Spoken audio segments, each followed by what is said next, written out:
See, when we talk of Asia, actually, the most recent knowledge base comes from the fifth assessment report of IPCC, and it says that Asia is the most vulnerable among all the continents because you see, it's the most urbanizing continent, and on one hand, the population of urban areas are increasing, but urban infrastructure is still very poor to give proper habitat and proper environmental ambience for well-being of those people. On other hand, the rural population is suffering because there are problems of food security already, and climate change has only added to these problems because there are projections that uh, because of temperatures increasing and rainfall becoming erratic, and also because of consequent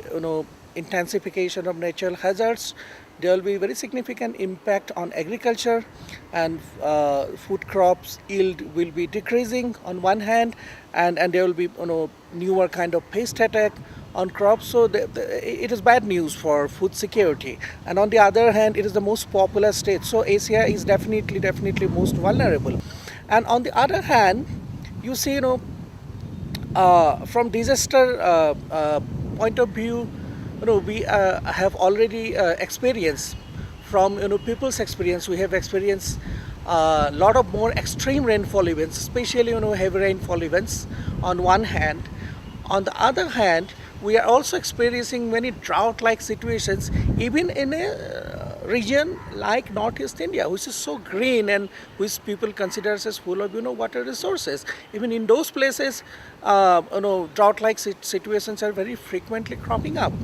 So it is a kind of catch-20 type of situation where you are actually experiencing various types of effects, be in the field of disaster. Natural disasters have already been there. They have become more intense, more frequent, and more devastating. On the other hand, now you have problems like drought. You have problems like reduced agricultural productivity, and in case of, you take the case of Assam, where tea is the most important commercial crop, and tea brings most of the revenue of to not only Assam, to North Bengal, Darjeeling, all these places. And tea is one of those crops which is very vulnerable to climate change.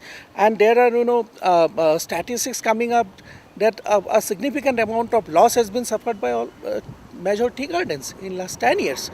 So this also spells catastrophe to the whole economy. I think it goes on and on.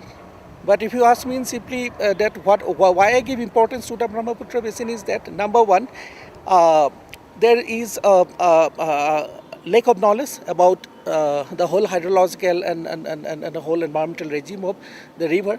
And that's why it's difficult to take decisions. It's difficult to go for DRR or adaptation strategies because an adequate amount of information and knowledge base is not there, based on which you could have actually taken measures. That's why it's important to know about this river. It's important to explore the issues of this river, and it's important to highlight the issues of this river.